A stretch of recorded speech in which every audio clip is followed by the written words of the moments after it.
I'm so glad that you're here with me today. I'm working on a layout documenting our trip to Disneyland. And here's the twist. I'm only working with scraps.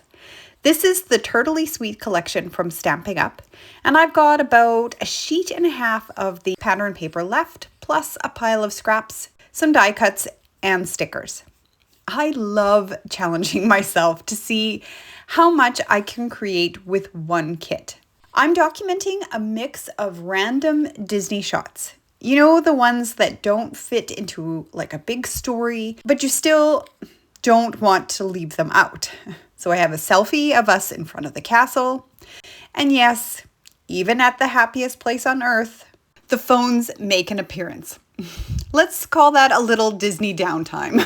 A photo of us in front of the whale, a few ride shots, and we did catch a parade. These were all taken over several days, just from the Disneyland park area. They're little moments, kind of tiny snippets of our visit, but together they really capture the magic. My plan is to pull together these scraps, some cardstock, and a few embellishments into a fun double-page Disney layout.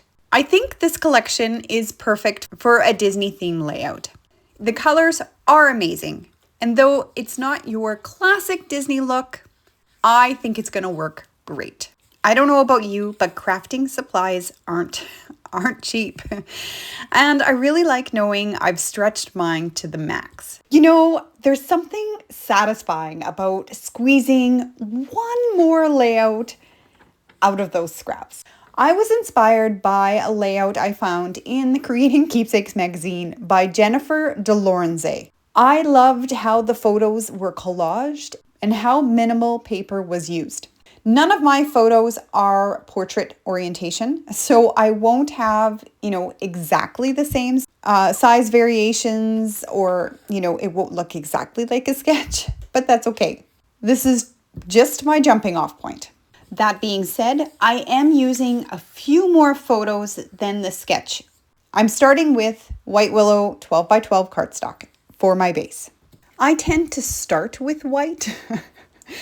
It's great for giving your eye a little break when your photos are super busy. I'm placing my photos in a similar grid design as the layout. So as I'm doing this, I'm thinking of it as a gallery wall on my page. So everything is kind of lined up so that the eye moves easily across. Almost a mirrored image. So it's like I have this invisible line running halfway through the layout. I like to print my photos with a white border. It gives them a clean, finished look and really makes the images pop. On this layout, the white edge also helps create separation between each photo on the page. I'm really liking the overall shape that's forming here. It almost feels oval and it really pulls your eye right into the center. So I have these two strips of pattern paper. I'm using the multicolored diagonal lined pattern and I'll place that above the pictures at the top of the layout. I have a feeling this is going to shift around a lot. So I'm going to kind of push them in so they're about the same width as the photos themselves. To use more pattern paper, I've got this half sheet that I'm thinking of cutting in half for the bottom portion of the layout. And then I've got a few smaller scraps I'm going to kind of tuck into these open spots, just like the sketch suggests. Sometimes those tiny bits are the perfect finishing touch. You know what? I'm going to go ahead and cut this down. It's about 3.5 by 12 for now. I will trim it down to line up with the bottom photos, just like I did at the top. I'm really happy with this so far, but it needs more color. I'm pulling in real red cardstock.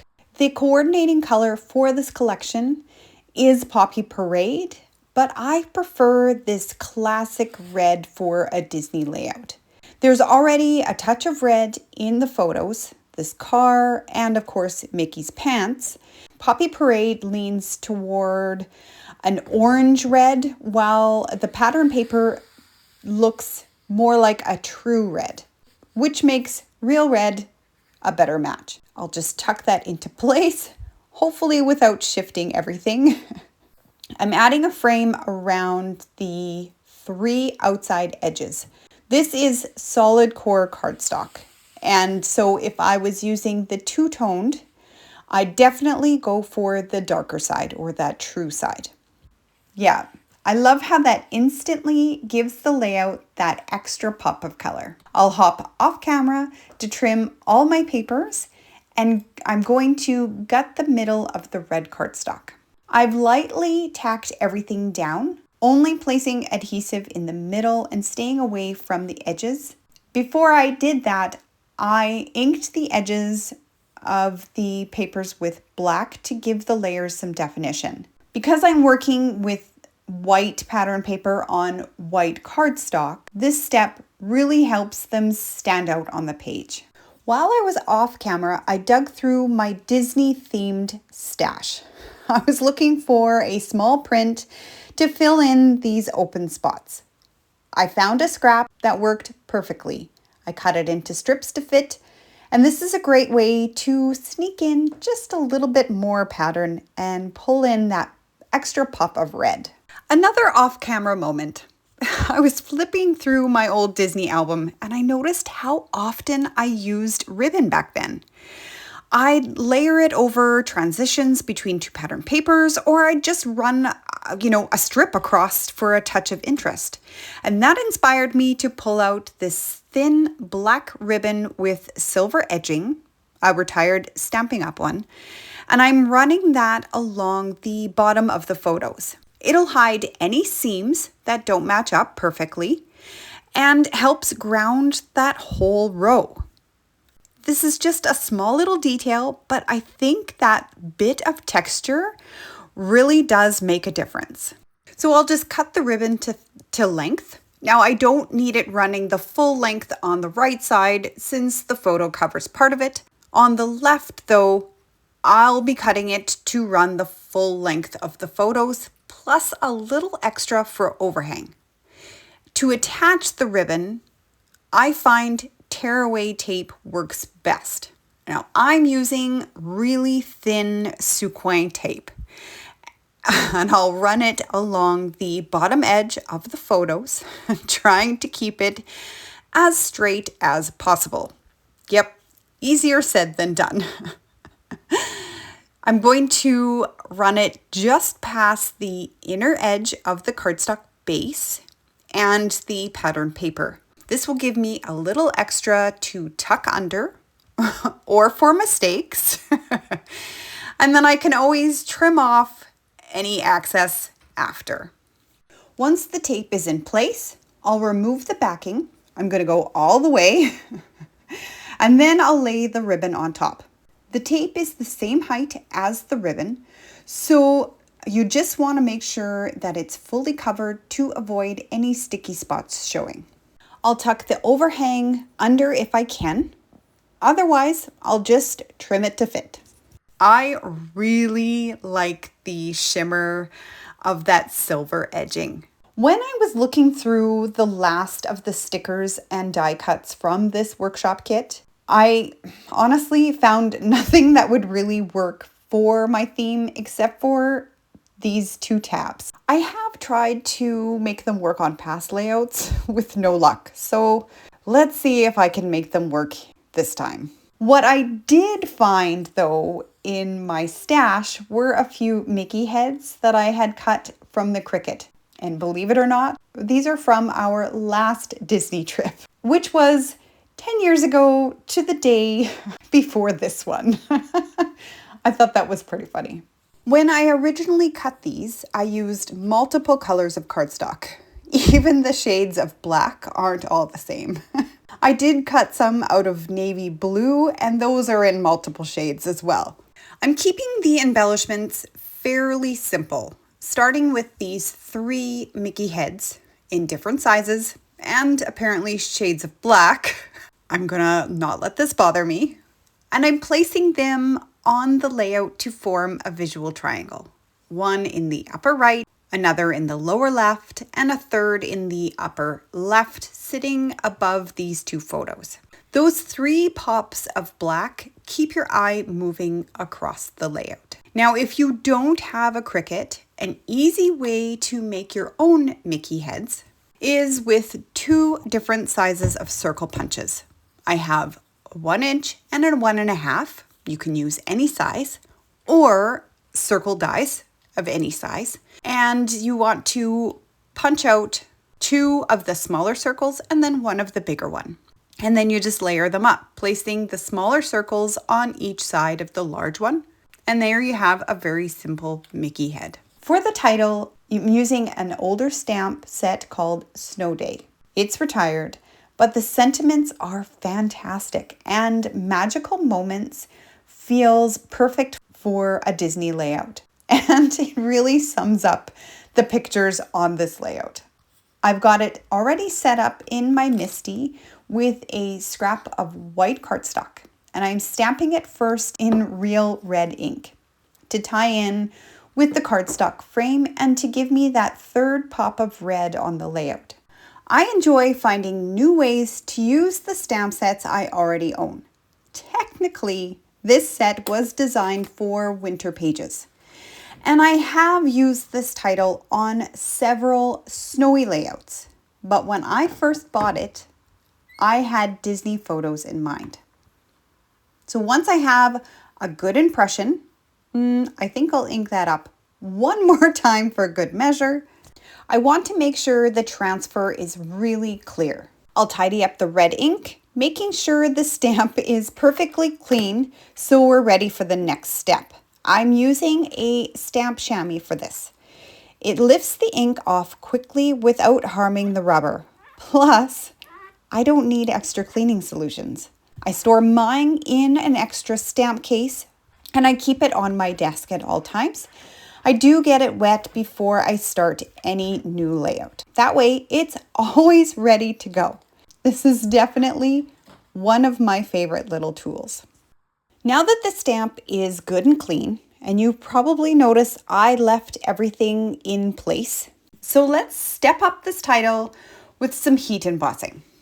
I'm giving the cardstock a quick rub with my anti-static pouch. This will help prevent embossing powder from sticking where you don't want it, giving you a nice, clean, crisp embossed image. Now I'm inking the stamp again, this time with Versamark ink.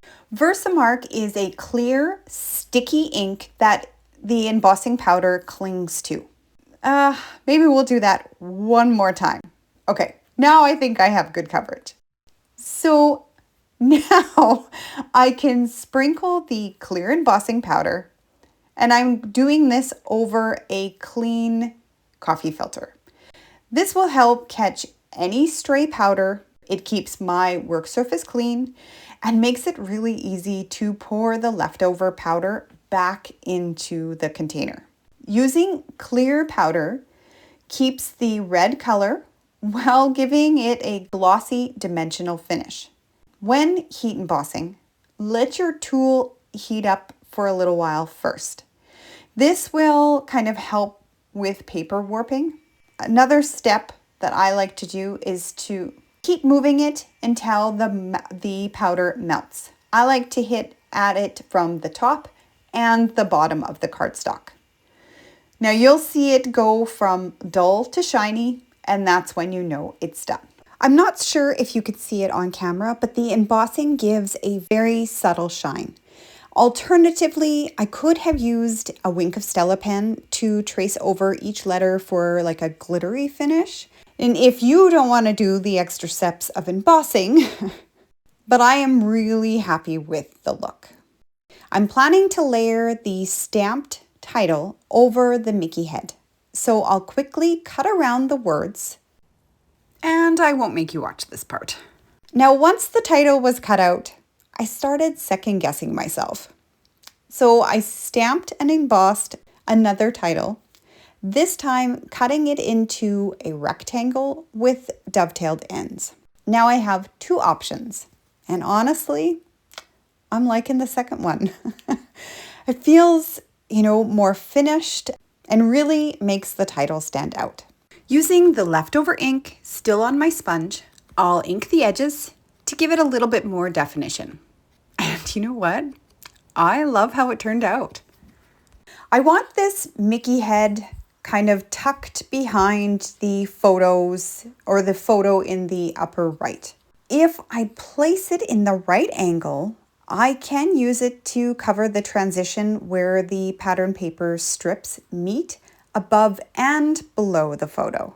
Then I could add this red tab there.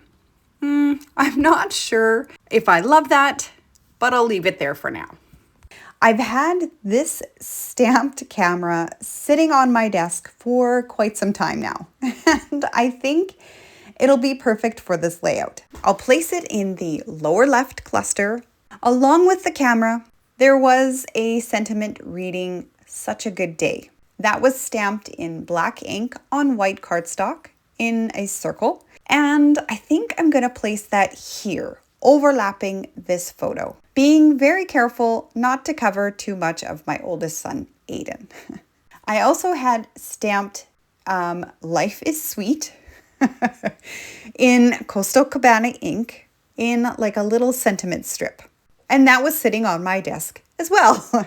Technically, it's not listed as a coordinating color, Coastal Cabana, but you know what? It's really close to Pool Party, so I say close enough. So looking at the sketch or the design, she had kind of word strips, overlapping where some of the photos met. So, I could do that too, maybe here or over here on the right. I'll think about that. I also want to add a few more sentiments. So using the Gather Together stamp set, I stamped an arrow in Coastal Cabana, and with black ink, I stamped Never Forget. Oh, and I used that from the retired Love This Moment stamp set from Stampin' Up. And then I added Vacation Vibes in the same teal color and cut that into a strip. And then I cut a slightly larger circle from the matching cardstock to place behind the white circle, repeating that color in 3 areas. For my journaling, I wanted to fit inside this Mickey head in the lower left. I found a 2.5 circle die in my stash, and I think that's going to be the perfect size. In Microsoft Word, I typed the journaling into a circle shape, the same size as the die, and I sized the font to fit. And then I shrunk it down a little bit more to be safe. I printed it onto white cardstock, and I'll secure the circle die with a bit of washi tape, and I'll cut that out. I wasn't loving the teal arrow sentiment that I had stamped sitting on top of the yellow tab. So instead, I stamped memories on white cardstock with red ink to replace it. Then I moved the teal words over from the right to the left, creating a visual triangle with the red, the yellow, and the black. So I don't exactly have 3 clusters, but I think it works. Since I've already introduced silver with the ribbon, I pulled out the metallic textured rub-ons. This package has silver and gold, 2 sheets of each design, but today I'm just using the silver. And to my excitement, I hope you can see this on camera, but look at this design. Doesn't that scream Disney magic? And luckily, I still have it on both my sheets. I'll roughly cut it out. So I'm going to cut it apart even further. I love this design too, right here. So that I have the arch-shaped pattern and then a smaller kind of scatter of pieces to work with. And I'm envisioning them coming out from behind the photo here, kind of arched up to the top of the same photo. And then, I want to weave some between like the Mickey ears here, maybe coming out from behind the top of the sentiment here, and then arching back in under the same Mickey head. I'll readjust that in a minute. I'll place a few to weave around the title area, making the magic flow across the layout, dipping in and out behind the pictures and embellishments. Now, part of this arc will be covered by the corner of the photo, so I'll cut it apart to create a wider arch. Now, to attach the rub-ons, I carefully remove the backing, line it back up to where I want it, and gently rub them in place with my finger. You don't need anything other than the slight pressure from one finger. No tools required. If you miss any silver bits, you can reposition it and rub it again. I don't need the spatula for rubbing. I just need it to help lift the carrier sheet off the layout. Please tell me I am not the only one that struggles with this. So remember when I said I really like this design? Well, this area needs something.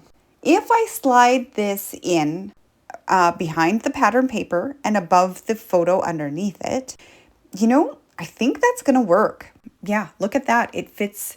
I could even trim off the portion that's covered by the photo and reuse it in the lower right. Okay, I'm excited. This is going to be great. I'll cut this whole section all the way down. I haven't cut directly into a rub-on before, but with the protective sheet still in place, it should cut cleanly without any issues. I'm finding the more I play with these pieces, the more I like them.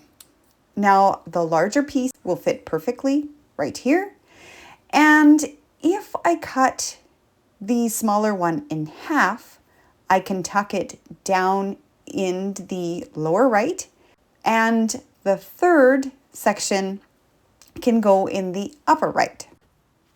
As I fuss with placement, I thought I'd share the backstory of these photos. So Disneyland with older kids is a whole new adventure. Kind of a different kind of magic. It was the summer of 2022, and travel I guess you could say travel felt safe again, with precautions in place, of course. We just wanted to get away, leave the stress of the last year behind, and simply have some fun. So while we were looking for vacation ideas, Aiden, my oldest son, joked, "Wouldn't it be fun to go back to Disneyland 10 years later?" So that's exactly what we did. Apparently, we had forgotten that 10 years earlier, we promised ourselves we would never go back in the summer because it was just too busy. And yet, here we were again. The difference this time was that we experienced so much more of the park. We went on all the rides, even the ones I swore I'd skip. Space Mountain, never again. But even with the crowds and the heat, there's just something magical about Disney that keeps us coming back. I am loving this. It almost looks like silver foiling, or like it's been brushed with silver paint. I'm just using my trusty spatula to help lift the carrier sheet. Honestly, this thing has saved me more times than I can count. For the finishing touches, I used the classic matte black dots, grouping them in threes on the right, in the lower left, and around the title, mixed in with the silver rub-ons I like to call Disney magic.